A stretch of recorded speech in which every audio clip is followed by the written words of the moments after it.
They told me nothing survives up here, not without changing. Not the trees, not the sky, and certainly not people. As the helicopter dipped low over the Arctic shelf, I saw it for the first time. Outpost Grendel, a crooked cluster of metal boxes huddled in the snow like a wounded animal trying to stay warm. White stretched in every direction, broken only by the black scar of the landing pad. Even the sky looked scared. Pale gray. Silent. The pilot didn't say a word when we landed. Just gave me a nod, like he was glad to be rid of me, and then took off without shutting the engine fully down. The rotors cut through the air like blades, fading fast into the storm wall behind him. I stood there, ankle-deep in snow, holding my duffel bag, watching him disappear into the clouds. That's when the cold hit. It didn't feel like wind. It felt like something crawling into my chest. A man in a heavy red parka stepped out from the main building. His name tag said Miles. His eyes looked like they hadn't seen sleep in days. "You Mercer?" he asked, squinting against the flurries. "Yeah, Carl Mercer. Paranormal Investigations," I said, lifting my ID badge just enough for formality. He didn't reach for it. He just turned, walking back toward the door. "Follow me." Inside, the station felt too warm, like it was trying too hard to prove it wasn't dying. Metal walls groaned. A fluorescent light flickered overhead. The air smelled of old coffee, bleach, and something faintly sour, like thawed meat left too long on a counter. Grendel's layout was simple: a main living space, 2 labs for private rooms, and a storage annex that had once been a Cold War bunker. I knew this from the satellite files they sent me. What they didn't send were the expressions of the people. 5 staff remained. None looked eager to meet me. The medic, a pale woman named Riley, barely nodded when introduced. The geologist, Bertram, kept tapping his pencil like it was the only thing keeping time. And Mendez, the station's linguist, was the only one who held my gaze. Her eyes were cold, black as volcanic glass. "You're late," she said, brushing past me with a clipboard. "Storms," I answered, but I was lying. I delayed the flight on purpose. I wanted time to study the reports again. Strange markings. Equipment failing. A man who wandered into the cold without boots. They called it environmental stress. I didn't believe in coincidences like that. Later that night, I lay on the cot in my narrow bunk, staring at the metal ceiling. Every so often, I'd hear a distant knock, like pipes settling. But sometimes it sounded deliberate, rhythmic. I got up, pulled on my parka, and walked the hall slow. The lights above hummed in uneven pulses. As I passed the rec room, I saw someone inside. Mendez. Alone. She sat cross-legged on the floor, her back to me, sketching something in a notebook. I paused to watch. She didn't turn around. But I heard her say, clearly and without emotion, "They always send someone after the first one dies." I said nothing. She turned the page. Then she whispered something that didn't sound like English. It echoed inside my head like a ringing bell dipped in oil. I left. Back in my room, I locked the door, not because I was afraid of her, but because, for the first time in months, I felt something I hadn't felt since Peru. That crawling weight in my spine. That silence that listens back. There was something alive under this station. And I hadn't even opened my bag yet. The cold in the Arctic doesn't just bite, it burrows. It chews through layers of clothes and settles deep in your bones. By morning, it felt like it had carved its name into mine. I stepped outside with my boots crunching across the frozen ground. The storm had cleared, and what remained was silence. Not peaceful silence. This was the kind that made your skin crawl. The kind that felt watched. The sun barely skimmed the horizon in these parts, an endless red-orange glow that hung like a blood smear in the sky. I scanned the station perimeter. A row of snowmobiles. The radio tower swaying slightly. Nothing out of place at first glance. Until I saw the tracks. There were boot prints in the snow, heading away from the station and toward the ridge. Alone. No returning steps. Just a single path leading out and vanishing into white. The prints didn't match any from the night before. Too small for Brian, too wide for Mara. I followed them for about 20 feet before I saw something that made me stop cold. On the edge of the ridge, carved into the snow as if etched with a knife, was a strange symbol. A circle with jagged lines through the center. And just beneath it, the snow was stained pink. Blood. I crouched beside it, not touching, just staring. The edges weren't disturbed by the wind. It had been carved recently, maybe hours ago, and the blood wasn't sprayed. It was placed. Like someone had cut themselves, let it drip, then drew the shape around it. Footsteps behind me. I turned quickly, hand on the grip of my utility knife, but it was just Dr. Mendez. She stood at the edge of the station platform, arms folded, her dark coat billowing slightly in the wind. "You're not supposed to go that far out alone," she said. "I wasn't aware there were rules," I replied. "Who left the station last night?" She didn't answer right away. Her eyes were fixed on the symbol in the snow. "Sometimes the ice moves strange out here," she said softly. "Makes shapes. Tricks the eye." I stood up and faced her fully. "That wasn't the ice." Mendez looked at me, eyes narrowing. "You think the ice cares if you believe in it or not?" I didn't respond. The wind howled, tugging at the edge of my hood. "You're not telling me everything," I said. "I'm telling you what matters," she replied, then turned and walked back toward the station. I stared at the mark again. It looked fresh, precise, and deliberate. There was no mistaking it anymore. Someone out here was trying to say something, or summon something. I took a photo with my phone, but when I checked the image, the mark was gone. Just snow. Smooth. Untouched. My fingers tightened around the phone. This wasn't normal. This wasn't human. And for the first time since I'd stepped off that helicopter, I felt something I hadn't felt in years. Fear. Real, sharp, quiet fear. As I turned and followed Mendez back inside, the wind behind me sounded almost like breathing. And I swear, I heard my name in it. Whispered. "Carl." The wind was louder that night. It howled through every crack in Outpost Grendel like it was trying to speak, pushing and pulling at the walls with slow, aching groans. I'd heard plenty of storms during my time in the field, but this one felt alive. It didn't just pass over us, it circled. It waited. I couldn't sleep. Not just because of the noise, but because I kept thinking about the missing crew member, the one nobody wanted to talk about. I'd asked Mendez earlier, and she shrugged it off like he'd just wandered too far in the storm. People don't just wander off in the Arctic. Around midnight, I left my room. My boots echoed down the metal halls as I made my way to the old storage wing. Half of it was sealed off, locked behind thick iron doors. The area hadn't been used since the Cold War days, but lately, I kept hearing something strange coming from below it. A kind of soft, rhythmic thumping, like a heartbeat in the floor. I followed the noise to the far end of the wing. There, behind a stack of frozen supply crates, I found a rusted grate built into the floor. It was humming. Not loud, just enough to notice if the rest of the station was quiet, which it rarely was. I knelt beside it and pressed my ear to the metal. Nothing. Then just as I started to pull away, I heard it. A whisper. Not from above. Not echoing down the hallway. No. This came from beneath the floor. I couldn't make out the words, just the shape of a voice. It was soft, like someone murmuring a secret through cloth.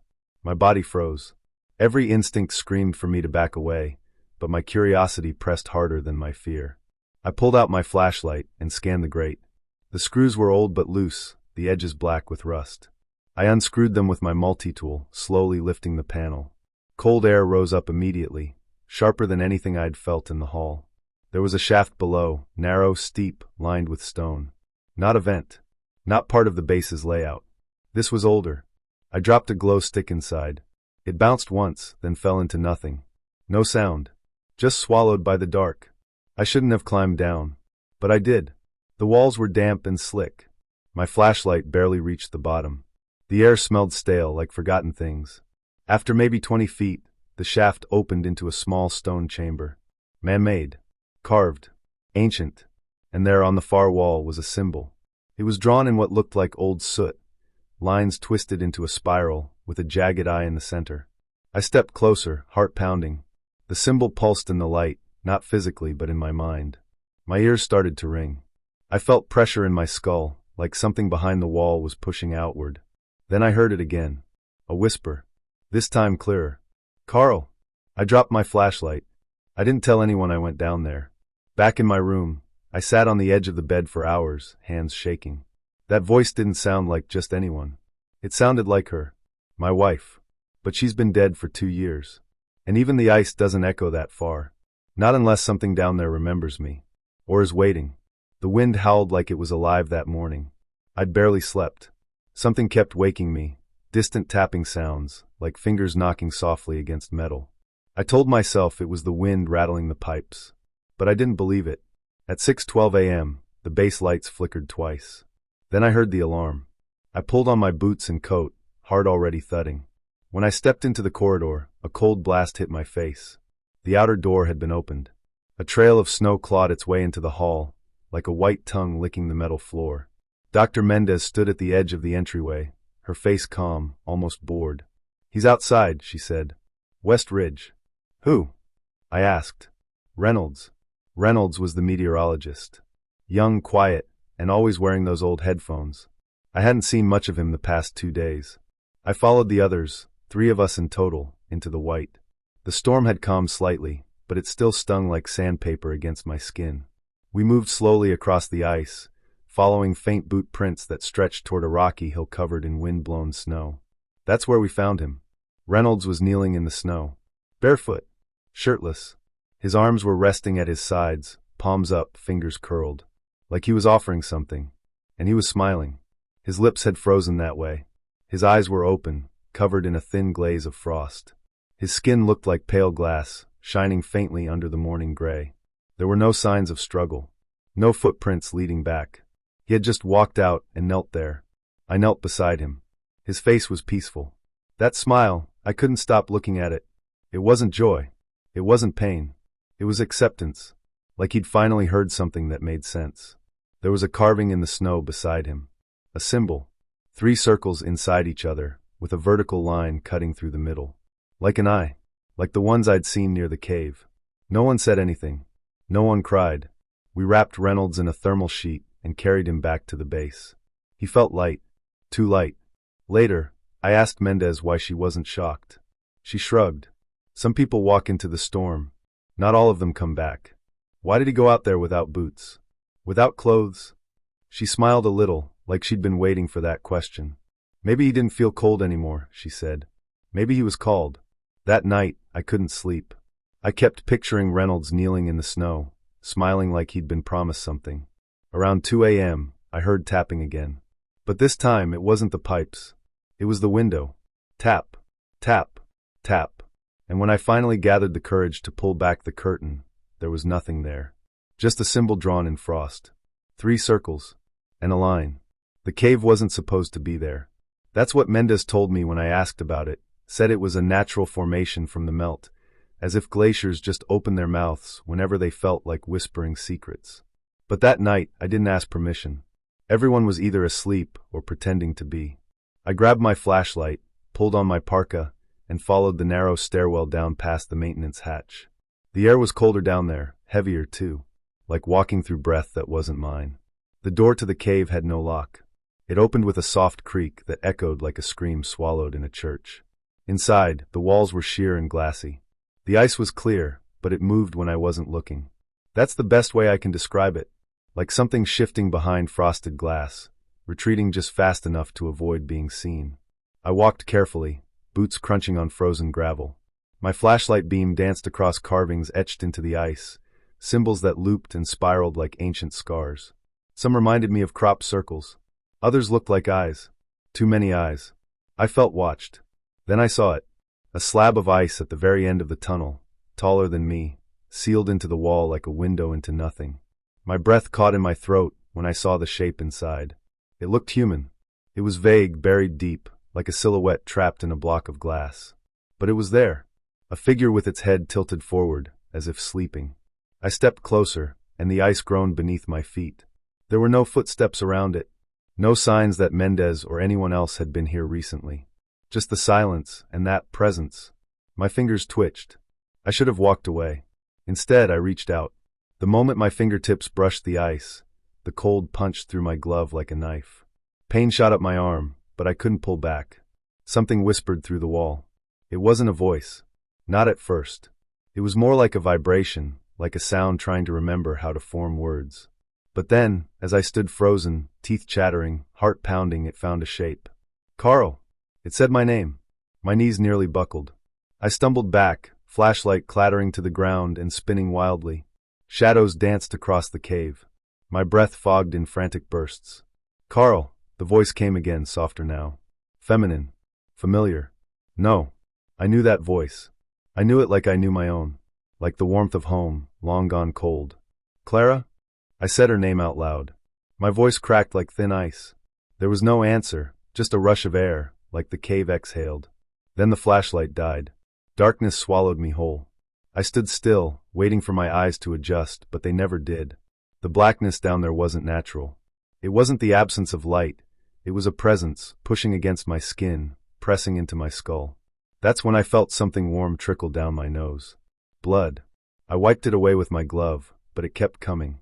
Behind me, I heard footsteps crunching slowly on the gravel. One step, then another. I turned. Nothing. Then breathing. Right behind me. I ran. I don't remember how I got out. I think I climbed, maybe crawled. I slipped more than once. My gloves tore open. My flashlight was gone. But I made it back to the surface, gasping like I had been underwater for days. The stars above looked colder than the cave. When I reached the station door, I paused. Some part of me wanted to go back down, to hear her voice again, to ask her why. But the door opened before I could decide. Mendez was standing there, barefoot, eyes wide like she'd just woken from a dream she didn't understand. "You touched it," she whispered. "Didn't you?" I didn't answer. I just walked past her, into the warmth that suddenly felt wrong. Too warm. Too loud. Too fake. I locked my door that night. It didn't matter. The whisper still found me. I woke up with frost on my eyelashes. It was still dark outside, not that it ever got bright here. A dim blue glow pushed through the frosted window like a bruise against the wall. My breath hung in the air like fog. The heater groaned, but gave no warmth. Something had changed overnight. I could feel it, like waking up to find the world tilted just a few degrees too far to the left. I pulled on my boots and coat, my fingers numb before I even reached the hallway. The floor creaked under my weight, and the lights above flickered, humming like a swarm of bees trapped in glass. I passed Larson's door, the one we had sealed after he walked barefoot into the storm. There was frost around the edges of the frame, but it hadn't snowed inside. That's when I noticed it, a line of red chalk running along the hallway wall, stopping just short of my door. I followed it slowly, my gloved hand brushing against it. The line curved, spiraled, twisted into strange shapes. Symbols. Circles within circles. A jagged eye. A mouth with no lips, just teeth. They led to the lab. The door was slightly open. I pushed it gently. Mendez stood in the center of the room, her back to me. The entire floor was covered in symbols. Hundreds of them. Each one drawn by hand, in that same red chalk. Some were still wet. She was muttering under her breath, crouched low like a child drawing on a sidewalk. "Mendez," I said. She didn't turn. She finished a symbol, then stood slowly. Her face was calm. Too calm. "They're old," she said quietly. "Older than language. Older than thought. The ice remembers them." I looked around. The walls had them too. The white boards were filled with spirals, not notes. Her notebook sat open on the desk. No words, just drawings that seemed to move if I stared too long. "You're scaring people," I said. "This isn't research. What is this?" She turned then, her eyes glassy but alert. Focused. A strange energy buzzed around her, like she was plugged into something deep and hidden. "They speak in structure," she said. "Not words. Shapes. Frequencies. You think they're symbols, but they're keys. Instructions. For what? To open." I didn't know what she meant, but something inside me recoiled. I wanted to wipe the chalk off the floor, erase it from my eyes. I took a step back. "Mendez, whatever you think you're doing, you need to stop." She smiled. "It's too late for that." The ice listened, and now it wants to speak. I grabbed her notebook. I didn't even know why. Maybe I thought if I took it, she'd snap out of it. Maybe I just wanted proof. She didn't stop me. I walked out, down the hall, heart pounding. When I reached my room, I opened the notebook again. Just drawings. No notes. But this time, one of them looked like my wife's face.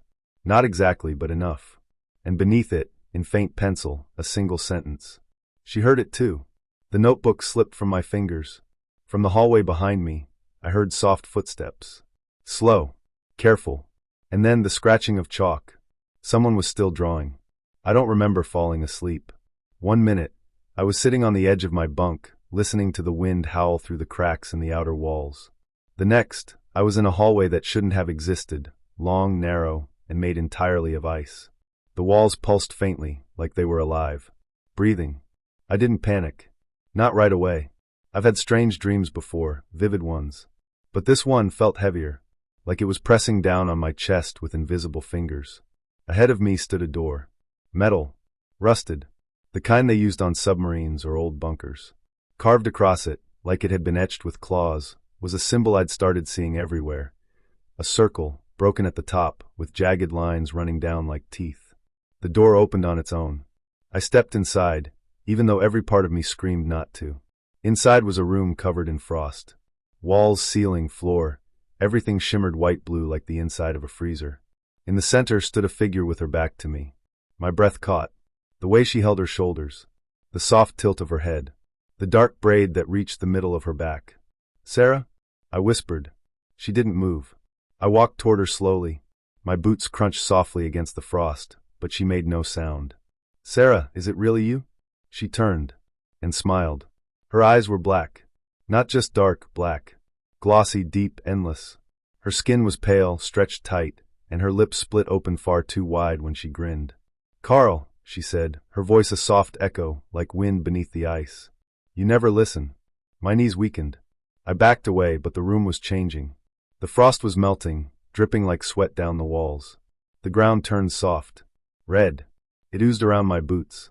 "I miss you," she said, taking a step closer. "You're not real," I said, but my voice was thin, dry. "You're dead." She tilted her head. "Then why do I still whisper in your dreams?" Blood started to drip from her eyes.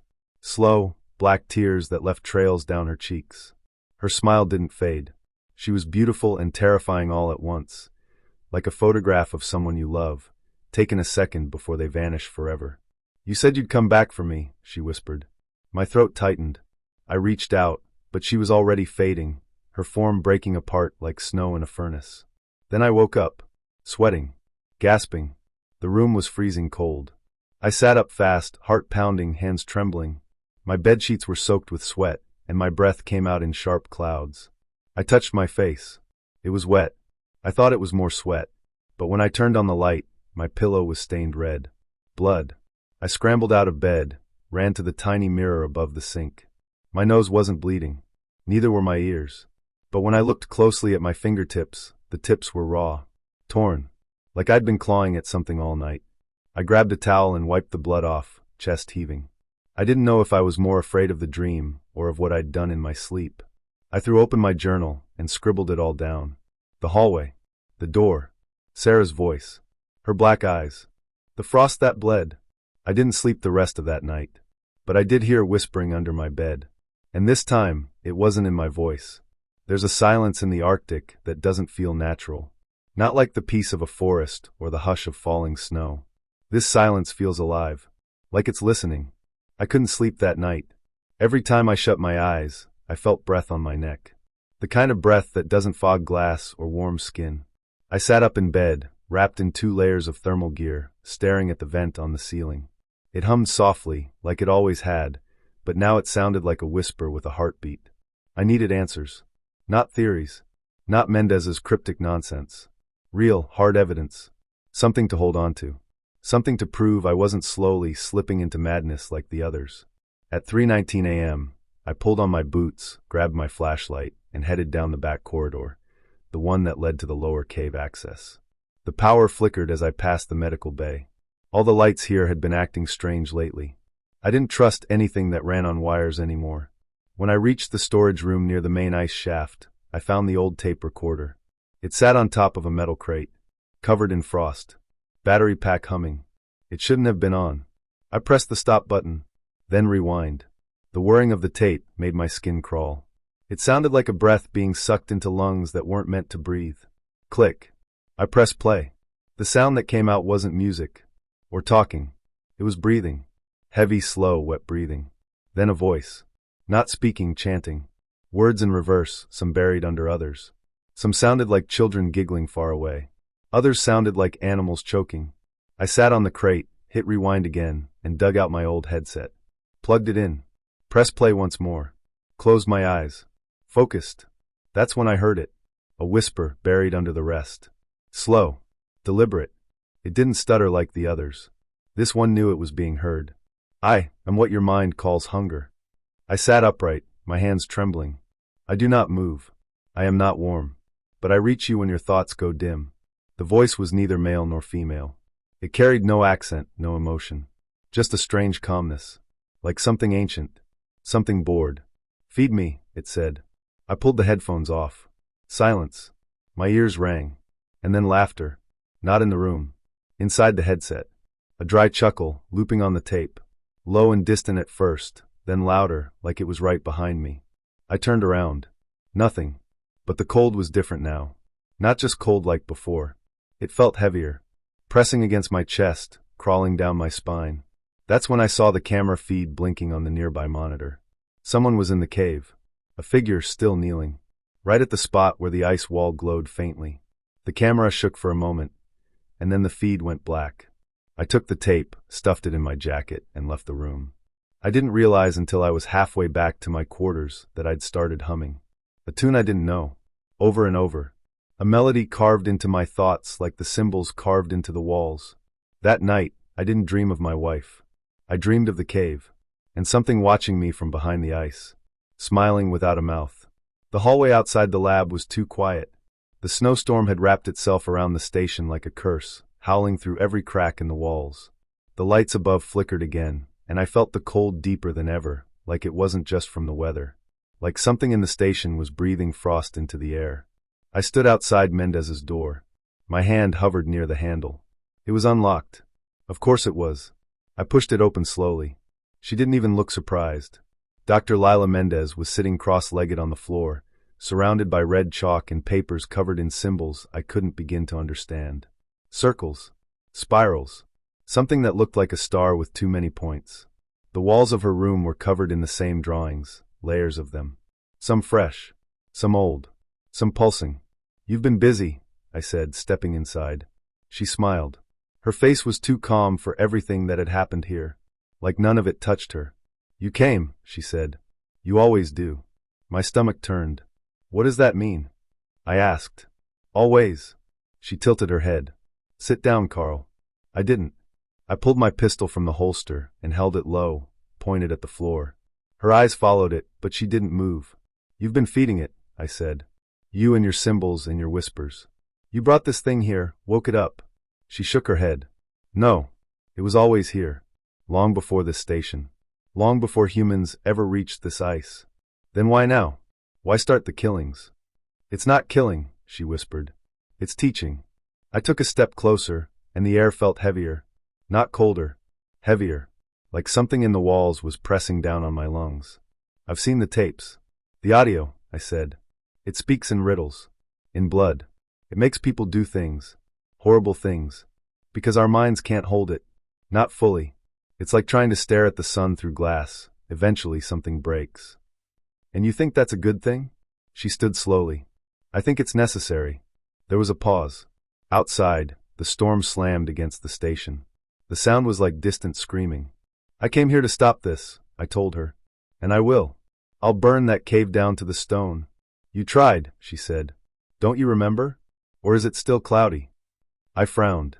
"What are you talking about?" Her eyes darkened. "You've done this before.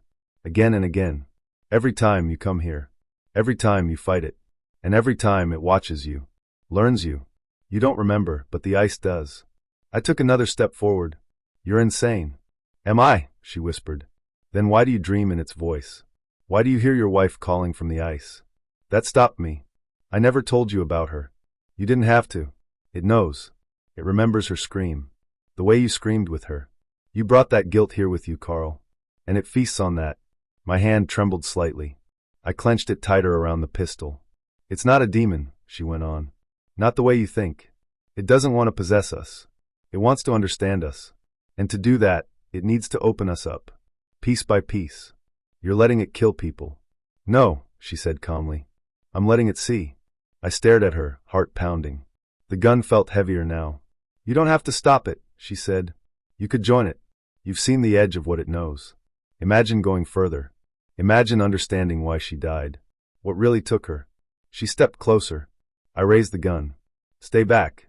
I can show you the truth, Carl. But only if you want it." I looked into her eyes, and for a moment they weren't hers. They were black and endless, like looking into the ice cave itself.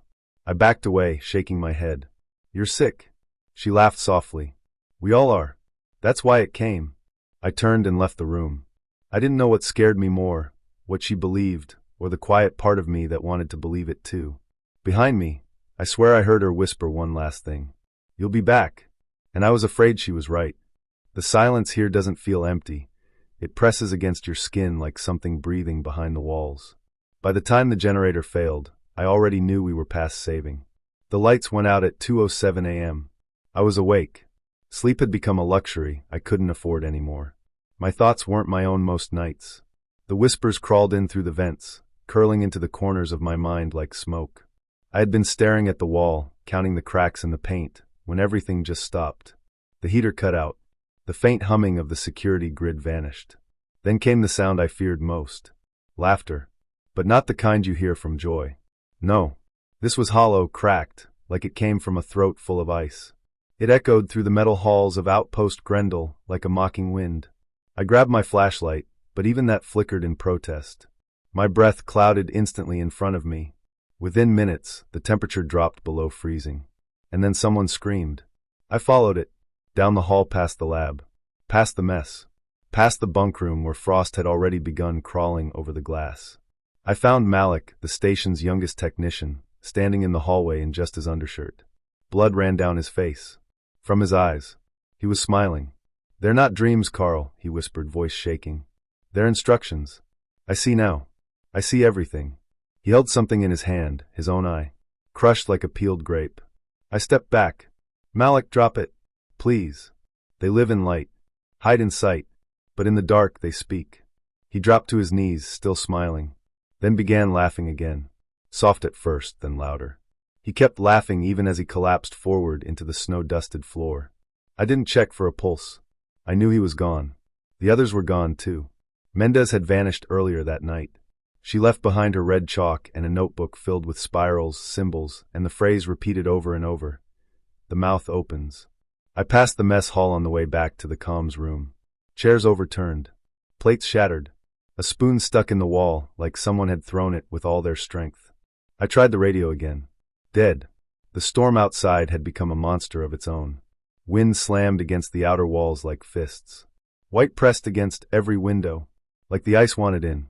In the dark, with only the flickering beam of my flashlight to guide me, I understood something. This station wasn't breaking down. It was being unmade. Room by room. Mind by mind. I sat in the server room for a long time, clutching my flask, listening to the wind and the distant sound of footsteps where no one should be walking. I found myself whispering to the dark. "She's not here. She's not here. She's not." But the voice that answered wasn't mine. "You brought her here." I froze. My breath hitched. I shone the flashlight toward the sound. Nothing. "She followed you, Carl." It was her voice. Sarah's voice. My wife. But she was dead. Burned in that basement in Lima 5 years ago. You opened the door. The lights flickered back on for a moment, just a blink. And in that blink, I saw her standing at the far end of the hallway. Not burned. Not mangled. Perfect. Pale. Smiling. Then darkness again. The lights never came back. And I knew what I had to do. The demon wasn't haunting this place. It was this place. The ice didn't bury it. The ice preserved it. Protected it. Fed it. And now it was awake. Hell isn't fire. Not here. Hell is white. Silent. Endless. And I was standing in its open mouth. I turned toward the stairwell that led to the cave. Mendez would be there. Waiting. And beneath the frozen ground, something older than language, hungrier than death, was listening. Waiting for me to descend. The cave was alive. I stepped into its mouth just past midnight, though time meant nothing down here. The snowstorm above had buried the hatch entrance, and I had to crawl through a half-frozen shaft like I was being swallowed. My breath steamed against the tunnel walls, and the light on my chest flickered as if it too wanted to stay behind. Each step echoed, not with sound, but with memory. The ice beneath my boots wasn't white anymore. It was bruised like skin pressed too long without blood. Veins of dark red snaked beneath the surface, pulsing slowly, almost patiently. I gripped the fuel can tighter in my left hand. The lighter in my pocket felt warm, like it already knew what I planned to do. This place didn't smell like cold anymore. It smelled like something what had been rotting behind glass. The walls were carved with symbols, circles within circles, jagged spirals, and what looked like crying eyes. Some were new. I knew that because I'd been down here before. These weren't here last time. They were still dripping. And the liquid wasn't water. I walked deeper, following the tunnel as it sloped downward, toward a flickering orange glow ahead. And then I saw her. Lila Mendez stood in front of the ice wall, her back to me, hands raised like she was leading a choir only she could hear. She was chanting softly, her voice sharp and rhythmic. Not in Latin, not Sumerian, not anything I knew. The wall before her was no longer smooth. It bulged outward like something behind it had pressed a face against the inside. She didn't turn as she spoke.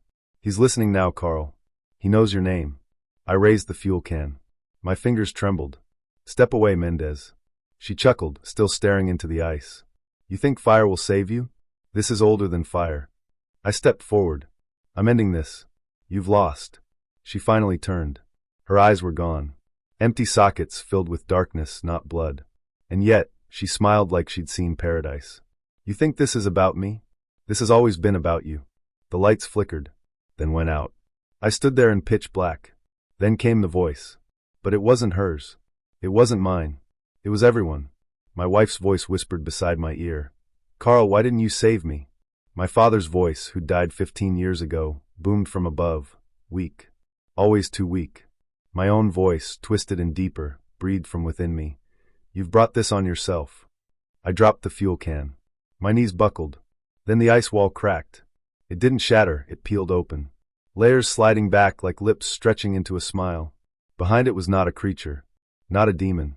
It was a void that had learned to mimic flesh. A form took shape, my wife's body, her arms open, her skin blue with frost, but her face was wrong. Her mouth didn't move, but the voice still came. You needed a face. I gave you one. I stared. Tears burned down my face, freezing before they could fall. I reached into my coat for the lighter. My hands were numb. You searched for me, it said, and I came. The lighter sparked. Once.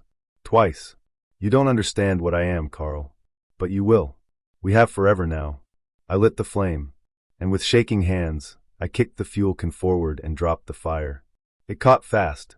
Orange and blue flames raced across the ice floor, licking at the walls, screaming as they rose. The figure didn't move. It watched me not with hate, but with love. As if I had set it free. Mendez stood within the fire and smiled, her arms lifted. Then, nothing. Darkness slammed down like a curtain. Silence. And cold. I woke up in a seatbelt. The smell of engine oil. Rotors above me. A man beside me smiling. A pilot. I turned. The Arctic stretched out before us. The station, Grendel, waited ahead in the distance. First time up here? The pilot asked. I blinked. My breath caught. I looked down at my hands. No burns. He turned again. His eyes were black. Ready for round two? And then, I remembered everything. The flame didn't go out right away. I watched it flicker along the edges of the glyph-covered wall, dancing like it was afraid to touch the ice. The fuel burned slowly, like the cold itself was fighting it. My hands shook as I backed away from the center of the cave, the red container clutched tight in my grip. Smoke curled upward, disappearing into nothing. There was no draft, no air, just a thick pressure that pushed on my lungs like I was breathing underwater. And then it screamed. Not through the walls. Not through sound. It screamed inside me. 1,000 voices at once, some I recognized. The man who froze with a smile. The technician who clawed his own eyes out. My wife. God, her voice. Carl, why? She said softly, like she was crying and laughing at the same time. You were so close. The flame surged then, finally catching. The cymbals hissed as they cracked, as though something ancient and angry was waking too fast. I ran. I didn't look back. The ground shook. Ice snapped behind me like a rib cage splitting open. Something moved in the tunnel, too large, too slow, and yet I knew if I turned around, I wouldn't make it to the surface. I stumbled up the ladder. The heat from the fire was chasing me now, but it wasn't fire anymore, it was thought. Pain. Memory. It was burning through me. Then, darkness. A weightless drop. Silence. When I opened my eyes, I was warm. Too warm. My coat was gone. My gloves too. I was sitting in a seat, a padded seat. The soft chop of blades echoed in my ears. I blinked. Snowflakes hit the window beside me. The whir of a helicopter. What the hell? I turned my head slowly. My breath caught in my throat. The man sitting across from me was the pilot. I remembered him. He hadn't spoken much when he dropped me off. Just nodded once and looked ahead like he didn't care if I lived or died. But now he was smiling. His eyes met mine. They weren't human anymore. Black as deep water, no light inside. Just void. He leaned closer, voice soft under the roar of the engine. Round 2. Then I blinked, and I was standing again on the ice. The base was ahead of me. Grendel Station. Same as before. Smoke rising lazily from the old chimney. Snow untouched. Quiet. But now I knew. This wasn't over. This was the beginning again. And I had no idea how many times I'd played this game. How many times I'd lost. I took a step forward. The ice groaned beneath my boot. And somewhere, buried deep in the dark below, I swear I heard it whisper. Welcome back,